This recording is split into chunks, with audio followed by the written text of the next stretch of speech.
Las opiniones aquí realizadas son responsabilidad de quien las emite y no reflejan la opinión de ninguna empresa o persona asociada a la industria cinematográfica. Los temas aquí presentados son para entretenimiento e información. Los derechos de las obras comentadas son de sus respectivos autores. Bienvenidos una vez más a Kike Cinéfilo, el podcast donde hablamos de cine y un poquito más. El día de hoy hablaré de la saga que inició el género slasher, Halloween, y es que ya está en cines la última película de esta franquicia que ha emocionado a los que gustamos de este género. Agradezco las muestras de cariño y respeto ante el sensible fallecimiento de mi señor padre. Él hubiera querido que siguiera normalmente mi vida, así que por esa razón no suspendí la grabación de este programa. Así que, en su memoria, dedico este programa y les comparto con el dolor y amor que conlleva este memorial en su honor. Descansa, papá. Te amo.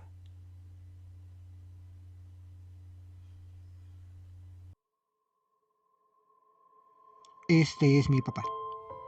Un hombre con defectos y virtudes, que amó siempre a sus papás, que amó a sus hermanos y que amó a sus hijos y nietos. Un hombre que hizo lo que quiso. Nunca se preocupó por lo que los demás decían. Siempre trabajador. Buscaba la forma de llegarse de recursos para que no nos faltara nada. A veces era medio codo, pero cuando se lo proponía era espléndido con todos. Su pasión futbolera fue las Chivas Rayadas del Guadalajara. En su momento le gustaba de disfrutar de una buena cerveza. Jugó fútbol llanero. En lo personal siempre procuró a sus amigos, los más cercanos, sus compadres Cuco, Pablo y con el que creo que vivió más aventuras mi padrino Elías. Gracias a él conocí el rock con sus discos de los Doors, Creedence, Deep Purple, pero más bien sus gustos musicales eran muy diversos. De muchas cosas, lo que más recuerdo con cariño era esperar a que llegara por las noches con el Ovaciones de la Tarde para que me lo prestara y darle una mirada a la cartelera del cine, pidiéndole, o casi exigiéndole, que me llevara a ver una película. Las veces que él llegaba temprano de su trabajo los viernes y le decía a mi mamá que preparara maletas para irnos de fin de semana a Huaxtepec. Las noches que igualmente nos llevaba a casa de mi abuelita donde se armaban sin razón grandes fiestas y bohemias. En estos últimos 4 años me ayudó de todas las formas posibles. La última vez que lo vi con vida tuve la oportunidad de decirle que lo amaba y que estaba preocupado por él, que le echara ganas porque todavía me hacía falta. Y solo 3 días después ya había partido. Hoy deja en mí un vacío enorme y aunque siempre he estado consciente de que todos tenemos una fecha de caducidad, nunca pensé que el de él estuviera tan cerca. Estoy tranquilo porque no tuve ningún pendiente con él y él nunca tuvo un pendiente conmigo. Me hará falta porque padre solo hay uno y yo tuve la fortuna de tenerlo a él. Ya partiste, te dejo ir. Honraré tu memoria, ya no me daré por vencido. Y aunque tu partida me duele en el alma, estoy contento porque ya no sufres y estás en un lugar mejor. Doy gracias a la vida porque me escogiste como hijo, que me tocó el mejor padre que me hubiera podido tener, un amigo, un confidente. Gracias, papá, por estos casi 50 años que me dejaste estar a tu lado. Gracias, Samuel. Descansa en paz. 7 de febrero de 1952, 17 de octubre de 2022.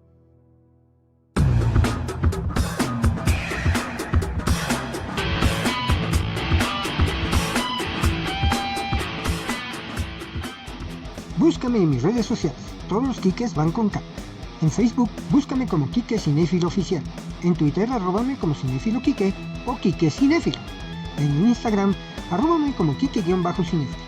Busca mis videos y audio en YouTube y Spotify en el canal Kike Cinéfilo. Me puedes escuchar en iHeartRadio, en Amazon Music, en Apple Podcast y también en Google Podcast y en la mayoría de las demás plataformas de audio. Si quieres mandarme WhatsApp, te dejo mis números. Bienvenidos.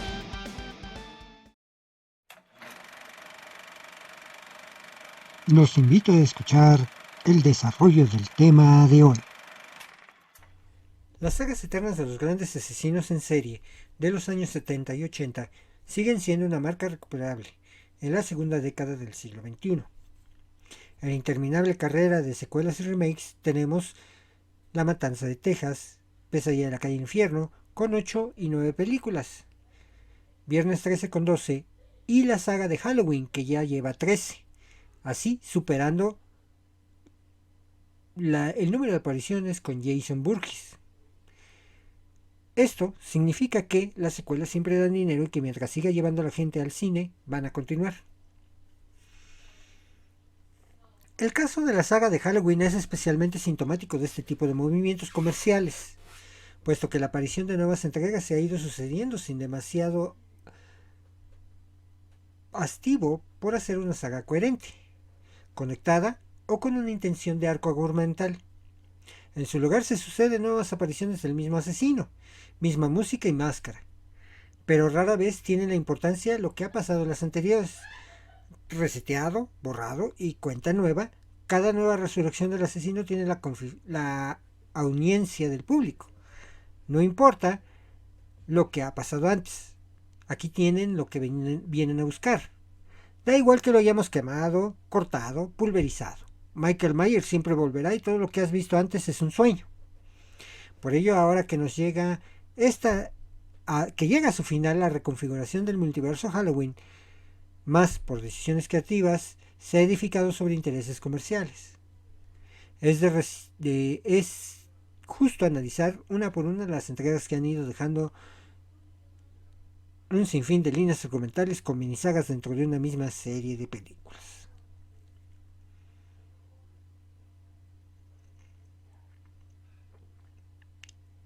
Una de las películas independientes más rentables de la historia fue El hacha de batalla de John Carpenter, con la que rompió la membrana del acceso a los grandes estudios y con la que pudo edificar su brillante carrera como director de cine de terror y fantástico. Poco se puede añadir a todo lo que se ha contado sobre la pionera del género slasher, tal y como la conocemos hoy. Hubo algunas como Navidades Negras que se le adelantaron en muchos aspectos, pero la estructura, el asesino enmascarado y muchos de los issues de adolescentes atacados por asesinos impasibles son fruto de este hito del cine de terror. La razón por la que sigue gozando de un prestigio considerable y aún hoy es, con mucho, la mejor entrega de la saga, es la capacidad de Carpenter para crear un entorno a la altura de su fantasmagórico asesino. Todo el fondo de base del psiquiátrico, sus cualidades sobrehumanas y su enemigo, el Dr. Loomis, le dan un matiz mitológico, de hombre del Boogeyman que representa el mal puro y al mismo tiempo se esconde en la noche.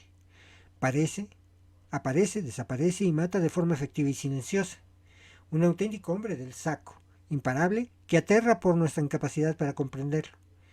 No hay razones ni se tratan de hacer entender, y en su lugar el director consolida una atmósfera espesa a base de oscuridad y calles captadas con la majestuosidad rotunda de un gran angular, ligeramente estático, que se mueve por los barrios residenciales como si fueran un entorno de cuento oscuro.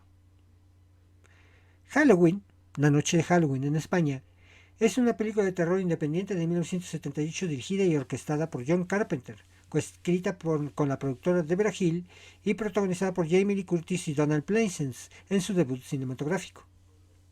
La película fue la primera entrega de una franquicia que, hasta 2020, ha ofrecido 7 secuelas y 2 reinicios. La trama de la película comienza en la noche de Halloween de 1963, cuando Michael Myers asesina a su hermana en la ciudad ficticia del medio oeste estadounidense de Haddonfield, Illinois. 15 años después se escapa, el 30 de octubre de 1978, del sanatorio Smith Grove en que está ingresado y regresa a Haddonfield para matar de nuevo. Al día siguiente, Halloween, Michael acosa a la adolescente Laurie Strode. El psiquiatra de Michael, el Dr. Sam Loomis, sabiendo las intenciones de Michael, va a la ciudad para encontrarlo y detenerlo. Halloween fue producida con un presupuesto de $300,000 y recaudó $47 millones en la taquilla de los Estados Unidos y $23 millones a nivel internacional, obteniendo un total de $70 millones en todo el mundo, equivalente a aproximadamente $267 millones a partir de 2016. Ello la convierte en una de las películas independientes más rentables de todos los tiempos. Muchos críticos dan crédito a la película como la primera de una larga línea de películas slasher, inspiradas por Psycho, Psicosis de 1960, dirigida por Alfred Hitchcock. Debido a su popularidad, también se considera que sirvió de inspiración para otras películas. Generó varios clichés encontrados en las películas de terror de bajo presupuesto de las décadas de 1980 y 1990. Varias técnicas y elementos de la trama se han convertido en clichés del género. Sin embargo, a diferencia de muchos de sus imitadores, Halloween contiene poca violencia gráfica y gore. Fue una de las primeras películas de terror en introducir el concepto de la muerte del asesino y volver a la vida otra vez dentro de la misma película. Algunos críticos han sugerido que puede fomentar el sadismo y la misoginia por las audiencias que se identifican con su villano. Otros han sugerido que es una crítica social a los comportamientos inmorales de los adolescentes y jóvenes, al mostrar a las víctimas de Myers como sexualmente promiscuas o abusando de sustancias, mientras que la heroína se representa como una joven inocente y pura. El director en sucesivas ocasiones ha rechazado tales análisis. En 2006 fue seleccionada para ser preservada en el National Film Registry de los Estados Unidos por Library of Congress al ser definida como cultural, histórica e estéticamente significativa. Halloween es una película muy influyente dentro del género de terror y fue, en gran parte, responsable de la popularización de películas slashers en la década de 1980. Halloween popularizó muchos issues que se han convertido en sinónimo del género slasher, como por ejemplo el de la Final Girl, el asesinato de personajes que abusan de sustancias o son sexualmente promiscuos, o el uso de una canción de entrada para el asesino. Carpenter también rodó muchas escenas desde la perspectiva del asesino para construir tensión. Estos elementos se han establecido de tal manera que muchos historiadores sostienen que Halloween es responsable de la nueva ola de horror que surgió durante la década de 1980. Debido a su popularidad, Halloween se convirtió en un modelo para el éxito que muchas películas de terror subsiguientes como Friday the 13th y A Nightmare on Elm Street de 1984, o para otras películas de corte más satírico como Scream de 1996. Los temas principales presentes en Halloween también se harían comunes en las películas de slasher que inspiró. La investigadora de cine Pat Gill señala que en Halloween hay un tema de padres ausentes, pero películas como A Nightmare on Elm Street y Friday the 13th muestran que los padres se vuelven directamente responsables de la creación del asesino. Hay películas slashers anteriores a Halloween como The Texas Chainsaw Massacre o Black Christmas, que ya contenían elementos prominentes del género slasher, como que la trama involucra a un grupo de adolescentes que son asesinados por un extraño, o el contar con un personaje como la última chica final. Halloween, sin embargo, es visto por los historiadores como responsables de esta nueva ola, ya que no solo utiliza estos signos, sino que también fue pionero en muchos otros. Halloween 2 no contaba con John Carpenter en los créditos del director, pero sí en los de guionista y compositor. Esto hace que la franquicia entre en un automático bajón de calidad del que no va a recuperarse ninguna entrega, salvo quizá la tercera, vista en perspectiva. Halloween 2 sigue siendo la mejor de las secuelas en la que aparece Michael Myers, aunque no pueda compararse a la original. Sí que ofrece algunos desafíos técnicos como la primera parte, mientras sale por las calles de Haddonfield. Lo cierto es que pese a tener más entidad que estas, no se diferencia demasiado un Viernes 13 con buen presupuesto. Los personajes se presentan únicamente con el propósito de matarlos unos minutos más tarde, con lo que todo adquiere cierta sensación de carnicería, carente de la extraña sensación de suspenso periférico y escalofriante que evocaba Halloween. Jamie Lee Curtis no hacía demasiado más allá de gritar y correr aterrorizada. No por casualidad fue después de hacer Halloween 2 cuando la actriz anunció que abandonaría el terror para no ser encasillada como heroína slasher. Aquí, además de sacarse de la manga que el asesino es hermano de Laurie Strode, por primera vez Michael Myers se convierte en algo casi sobrenatural, sobreviviendo a varios ataques que matarían a una persona normal. Tal vez fue la primera vez en la que se utilizó el tema Mr. Sandman de Chortetz asociado a su figura.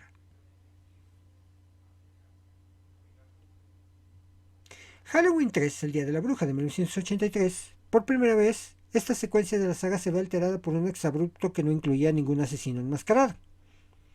La idea original de John Carpenter para continuar la franquicia fue establecer la noche de Halloween como una base de operaciones para el mal, y que en cada nueva película se narrara una película de terror relacionada con la fiesta que sucedería cada 31 de octubre. Algo así como lo que hacen las películas Trick or Treat o Cuentos de Halloween, pero desarrollando en forma de episodios independientes de 90 minutos.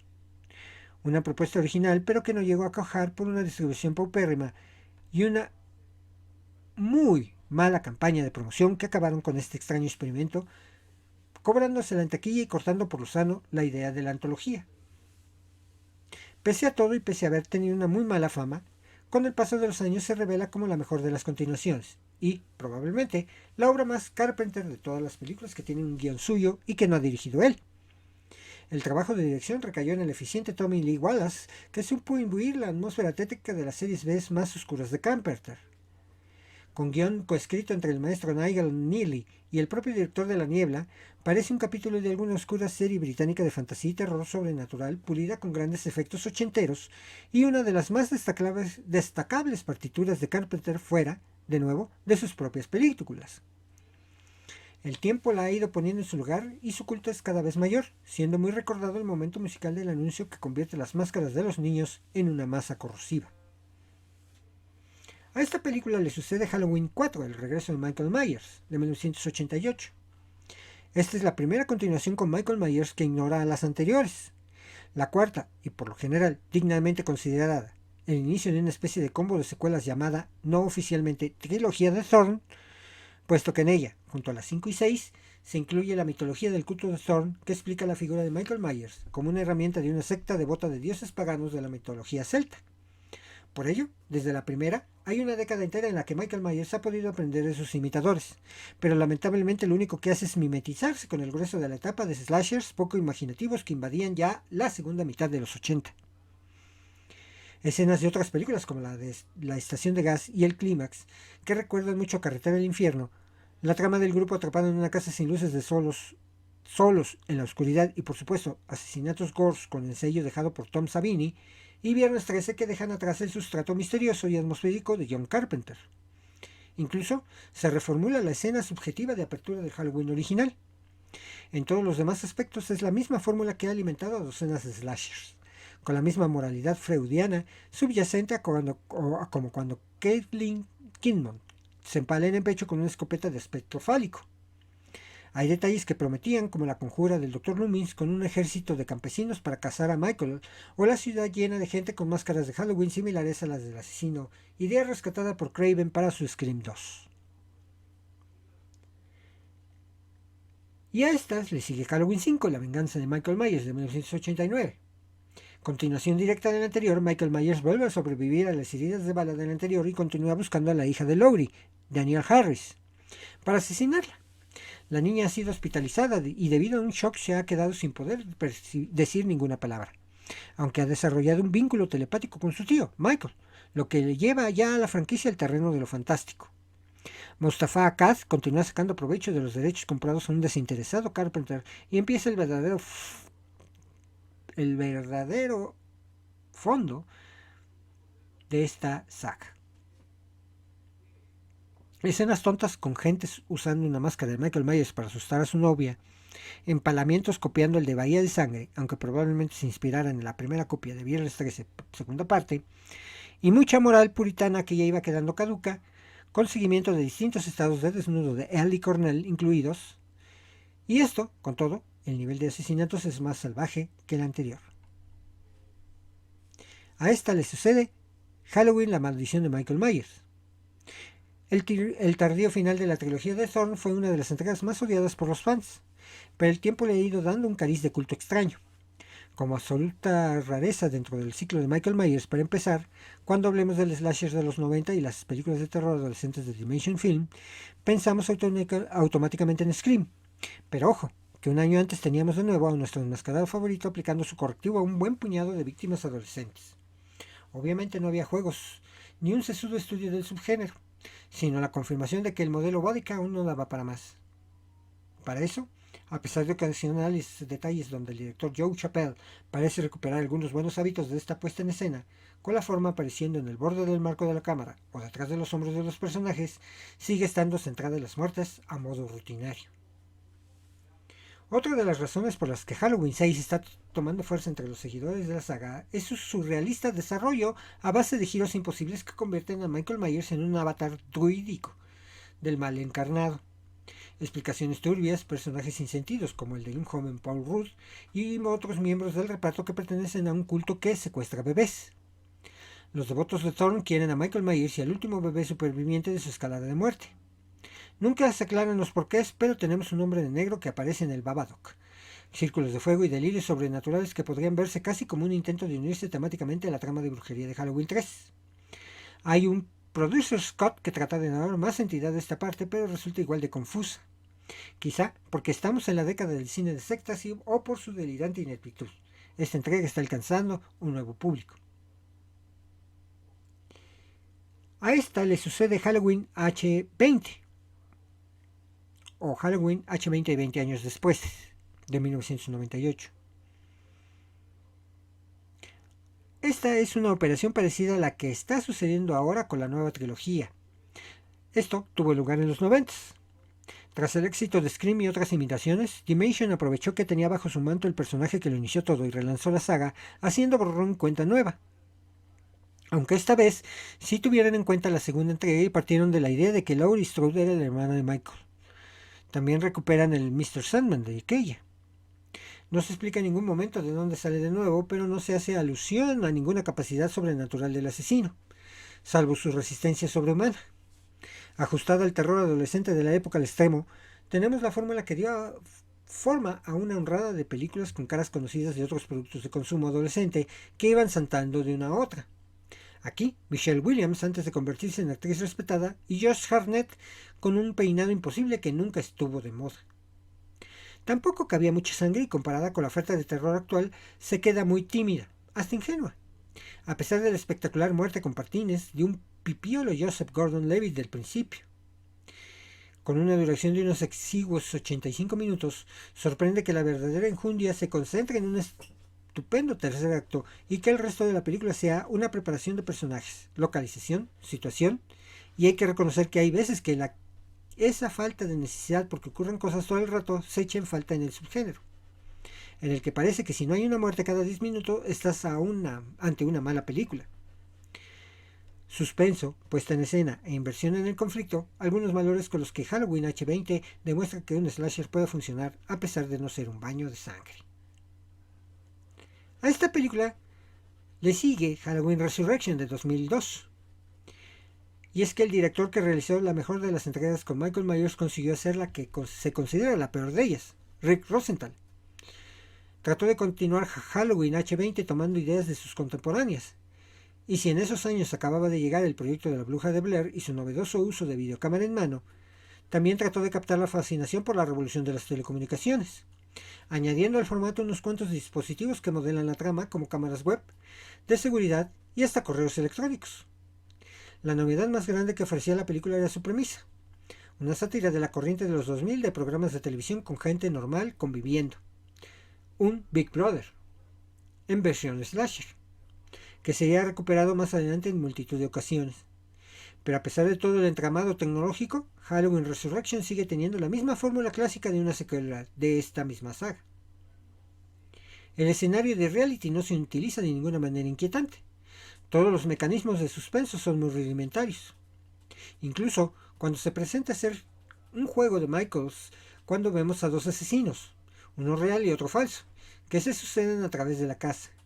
Esto resulta un poco forzado para aprovechar el truco de la visión en cámara de seguridad. La película es bastante odiada, en parte por la exagerada interpretación de Busta Rhymes, que culmina el desastre con una propuesta final contra los medios de comunicación que da bastante vergüenza ajena. No ayuda en que ese mismo año se pudiera encontrar una del concepto Big Brother de terror en la olvidada pero reivindicable My Little Eye. Se nota además que aún no pierde el ojo de Scream y la moda que inauguró de incluir a un personaje que especula e introduce teorías que aquí versan acerca de cómo Michael representa una especie de sombra junguiana. Por otra parte, las comparaciones de la nueva Laurie Strode con Sarah Connor en la entrega de David Gordon Green no son nada comparadas con las escenas del psiquiátrico de esta, en las que el personaje de Jamie Lee Curtis reflejaba mucho más al de Linda Hamilton en Terminator 2, El juicio final.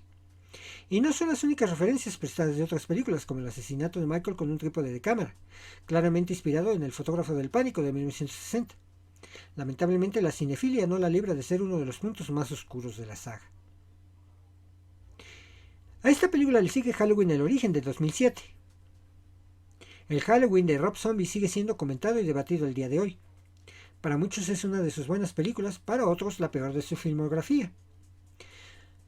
El cambio de signo del terror tras el 11 de septiembre dejó muy lejos las aventuras adolescentes de los 90 y llevó al género a lugares agrios, rugosos y muy violentos. La revolución del llamado Splat Pack dio películas que se nutrían de la sociedad de los 70. Se configuró el torture porn más como filosofía que como género, y las franquicias vivieron una oleada de remakes que no respetaron ni al clásico de Carpenter. Una de las decisiones más polémicas del director de La Casa de los Mil Cadáveres fue tratar de explorar el segmento más mitológico de Michael Myers, la encarnación del mal puro en un solo hombre. Para ello, invirtió toda una primera hora en explicar el origen de la psicopatía en la edad temprana, para lo que trató de ahondar en cómo y cuándo se puede romper la mente humana para llegar a comportarse de forma animal.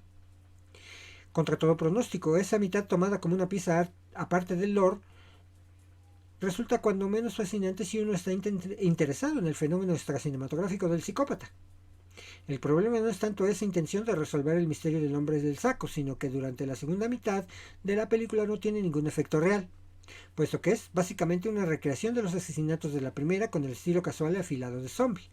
Es decir, su segunda parte es un slasher decente, pero que no aporta nada y que no acaba de conectar con lo que nos había mostrado en su alargado prólogo. Y el propio zombie quiso dar continuidad a su lectura del mito y a través de Halloween 2 consiguió, contra todo pronóstico, un film mucho más efectivo en 2009, brutal y diferentemente del clásico. Alejadísimo de las lecturas del mito de la saga, tan solo hizo referencia a la segunda parte clásica con un prólogo en un hospital que sirve como declaración de intenciones.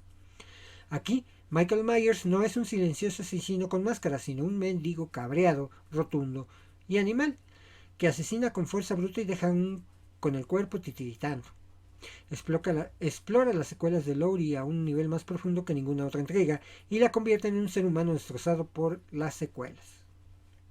Al mismo tiempo, Zombie deja escapar su vena visual y surrealista y nos permite entrar en los crípticos sueños y recuerdos de Myers, a modo de preámbulo para las fugas psicodélicas que desarrollaría el espeluznante Lord of Silence. Uno de los puntos más flojos, sin embargo, es el desarrollo de ese Dr. Loomis antipático y grimoso interpretado por Malcolm McDowell, que ya era también uno de los puntos menos destacables de la primera. Con todo, con sus errores y desmanes, la dupla resulta una mirada desde el respeto y el interés de hacer propio un universo basado en atmósferas e intuiciones, por lo que más que películas de la saga Halloween son dos películas puramente Rob Zombie. Y aquí es donde viene la nueva trilogía, Halloween.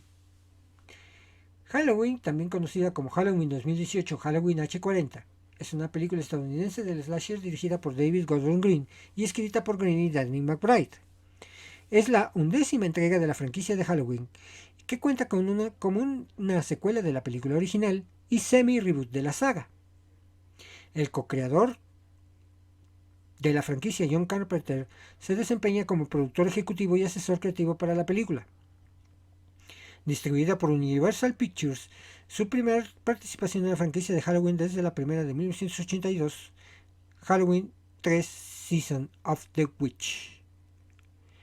Después del estreno de la película de Rob Zombie, Halloween 2, una secuela de la remake de la original en 2007, dos seguimientos consecutivos entraron en el desarrollo del ex titular de los derechos, Dimension Films, pero ninguno consiguió llegar a buen término. Como resultado, la compañía perdió los derechos que luego obtuvo Blumhouse Productions con la participación de John Carpenter. Carpenter, que no estaba de acuerdo con la versión del remake del asesino principal, Michael Myers, quería que la próxima película de Halloween fuera mucho más terrorífica que las secuelas anteriores. Los cineastas David Gordon Green y Danny McBride, admiradoras suyas, propusieron su visión a Blumhouse y a Carpenter. Fue aceptado y desarrollado en una continuación directa del original, con Jamie Lee Curtis a bordo para repetir su papel de Laurie Strode. Las filmaciones comenzaron el 13 de enero de 2018 en Carolina del Sur. La película fue estrenada mundialmente el 19 de octubre de ese mismo año. La película recibió críticas generalmente positivas. La consideraron que era tanto la mejor secuela de Halloween como un regreso mejorado de la franquicia. Y el desempeño de Curtis fue elogiado. La película recaudó alrededor de $252 millones, lo que la convierte en la película con mayor recaudación de toda la franquicia. A esta le sucede Halloween Kills, también conocida como Halloween Kills, La noche aún no termina en Hispanoamérica. Esta es otra película de terror dirigida por David Gordon Green y escrita por Green, Danny McBride y a esta se le une Scott Timms. Se trata de una secuela directa de Halloween y la 10ª entrega de la franquicia Halloween. Antes del estreno de la película de 2018, McBride confirmó que él y Green originalmente tenían intención de estrenar dos películas que serían filmadas consecutivamente, y luego decidieron no hacerlo a la espera de ver la reacción a la primera película. Para febrero de 2019, Timms fue contratado para coescribir el guión. El título de la película se anunció en julio de 2019 junto con su secuela. La fotografía principal comenzó en septiembre de 2019 en Wilmington, Carolina del Norte. Halloween Kills estaba programada para ser lanzada en los Estados Unidos el 16 de octubre de 2020 por Universal Pictures. Sin embargo, fue retrasada hasta el 15 de octubre de 2021 debido a la pandemia de COVID-19. Debido a esto, su secuela titulada Halloween Ends también fue retrasada hasta el 14 de octubre de 2022. Una versión extendida de la película titulada simplemente The Standard Cut fue lanzada en iTunes el 14 de diciembre de 2021 en los Estados Unidos y Canadá y en DVD Blu-ray y Ultra HD Blu-ray el 11 de enero de 2022. Esta versión de la película fue anunciada por el director David Gordon Green tras el estreno en cines de la película y contiene más emociones, más asesinatos y un final alternativo. Green le dijo a Collider: "Este es el corte completo del director, pero hay una escena adicional que filmamos que estaba escrita. Terminamos levantándola cuando tuve más confianza de donde estábamos. Va a retomar en la próxima película. Sentí que no se sentía auténtico a donde íbamos a ir, así que lo levantamos". Esto refiriéndose a la escena final en la que Michael mata repentinamente a Karen. El final alternativo implica que Laurie intenta llamar a Karen, inicialmente sin darse cuenta de lo que acaba de suceder, solo para que Michael responda, y al escuchar su respiración en el teléfono y saber que Karen está muerta, advierte que ella vendrá por él. Luego toma el cuchillo de su cabecera y sale del hospital decidida a encontrarlo. El final habría sugerido que la secuela también tendría lugar en la misma noche que Kills, de 2018, en lugar de en 2022, como reveló más tarde Green. El corte extendido junto con el corte teatral se estrenó en HBO Max el 18 de marzo de 2022. Y termina esta saga con la nueva película Halloween Ends. David Gordon Green nos trae el cierre de su trilogía, que bajo el canon forma parte de una tetralogía que comprende las películas Halloween 1978, Halloween 2018, Halloween Kills y Halloween Ends. A lo largo de la nueva línea de tiempo hemos visto cómo Laurie Strode y Emily Curtis se ha preparado durante 40 años para enfrentarse a The Shape, James Jude Courtney. Y al parecer, todo este tiempo de dedicación no es suficiente para vencer a este malvado ente. En los encuentros que tienen, vemos cómo el pueblo de Haddonfield se convierte en un personaje, uno que ya está harto de todos los asesinatos causados por Michael Myers. Nos deja ver cómo se puede apoderar de las mentes de todos y hacer que el pánico los convierta en los monstruos. También hemos visto cómo la obsesión, vínculo entre Laurie y Myers es tan grande que el círculo familiar y personal de Laurie se ha involucrado hasta la muerte. En Halloween y Halloween Kills vimos muchas muertes, mucho reciclaje o tal vez tributos de las tramas anteriores de la saga. Muchos guiños bonitos como las máscaras de Season of the Witch y demás recursos que nos han dejado claro que David Gordon analizó a fondo, para bien o para mal, todas las películas de este universo. Seamos honestos, aunque sea lamentable que seamos así, a estas alturas del partido ya no buscamos una entrega perfecta o lógica en este tipo de requels. Vamos, nunca lo ha tenido. Desde la existencia de la exquisita entrega de los 78, Carpenter dirigió un producto que hoy por hoy es un referente para los clichés de los slashers. Nadie puede correr del asesino sin caerse. El asesino humano al parecer tiene poderes sobrenaturales que le dan la posibilidad de teletransportarse en plena luz del día sin ser visto. Asimismo parece ser inmune a todo tipo de lesiones y una lista que podríamos seguir. ¿Entienden el punto, no? Buscamos las dulces vallas de recuerdos que nos llenan de nostalgia. Queremos ver a la actriz original regresar a la franquicia una vez más, enfrentarse de la manera más brutal a su enemigo de toda la vida y ver una buena dosis de sangre. Reitero, al parecer no estamos pidiendo mucho con esos sencillos requisitos. La primera y segunda entrega lograron darnos un buen conteo de muertes con escenas creativas y al mismo tiempo graciosas. Nos dieron buenos trancazos entre Laurie y el Boogeyman. ¿Qué obtenemos para este cierre? Recordemos que en la última entrega ni siquiera todo el poder, puños y armas del pueblo pudieron contra nuestro enmascarado villano.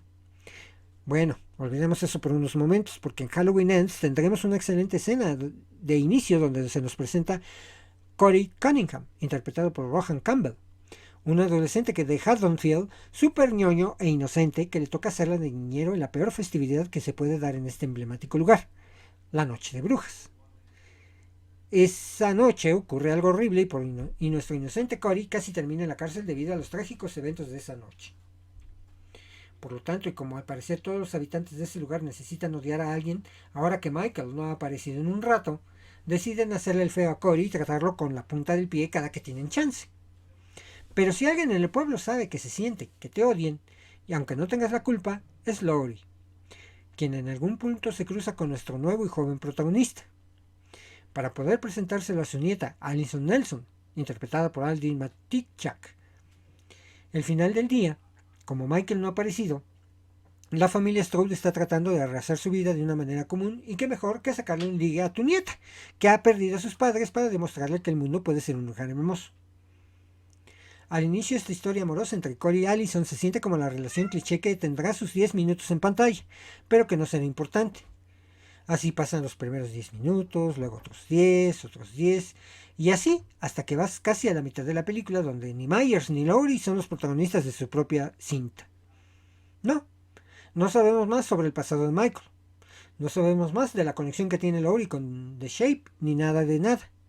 Ahora nos tenemos que chutar a este nuevo personaje que genera un vínculo con el antagonista de esta saga y hace que se convierta en algo raro. Ojo, este arco de Cory está por más de una hora en las casi 2 horas que dura esta entrega.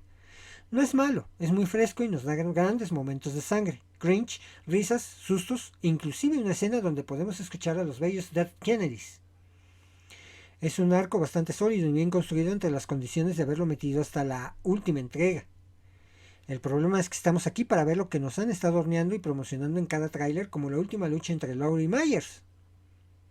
Para el tercer acto, cuando las cosas empiezan a conectar de manera completa con los verdaderos protagonistas y obtenemos una pelea digna de final, Jamie Lee Curtis lo hace increíble. Se nota cuánto goza el interpretar a Laurie, y también debemos darle las palmas a Rohan Campbell, quien, aunque no lo hayamos pedido como protagonista, darle un sólido soporte a la película.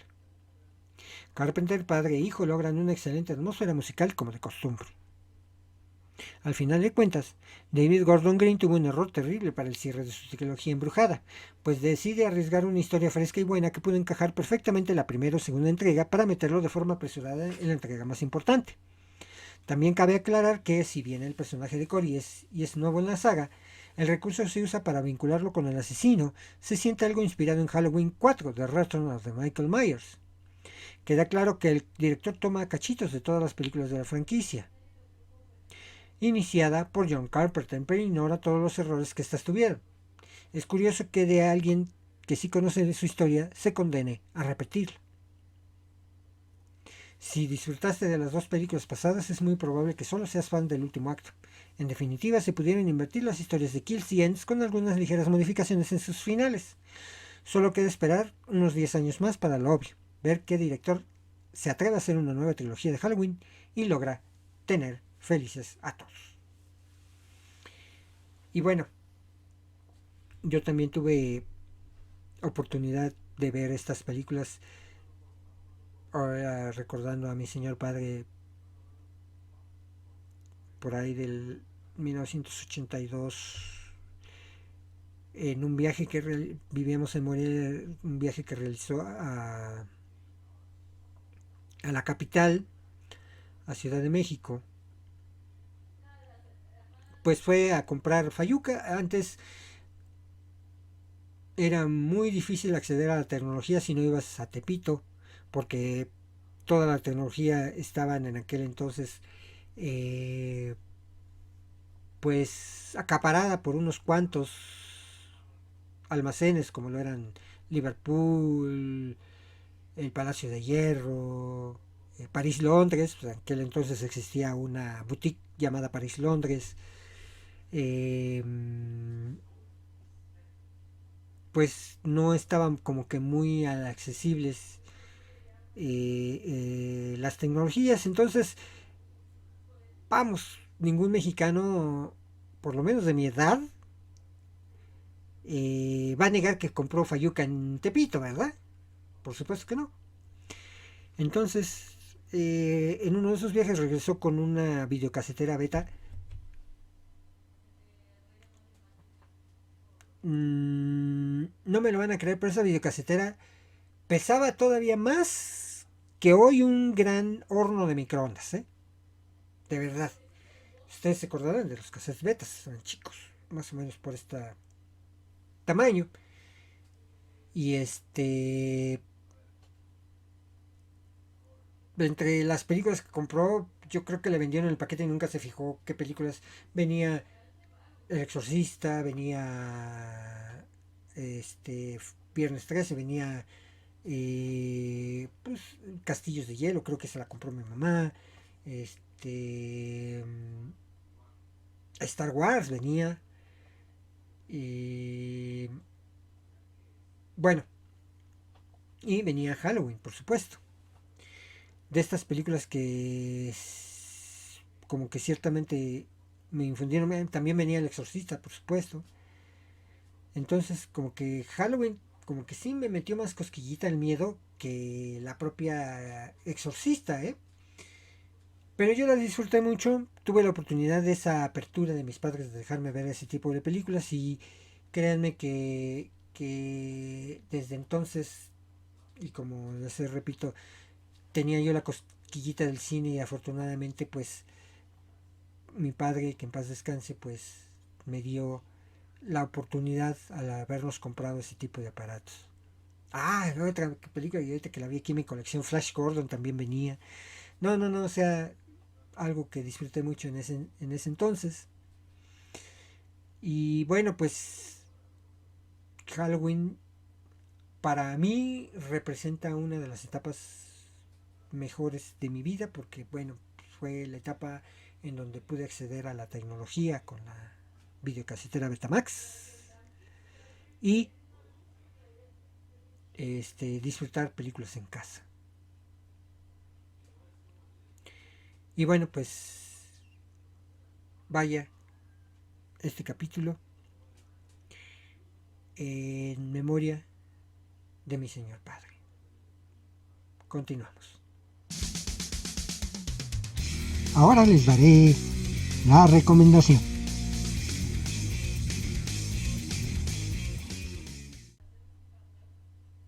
Jordan Peele se convirtió en la gran esperanza de Hollywood gracias a Déjame salir, confirmando poco después su talento como director y guionista con nosotros.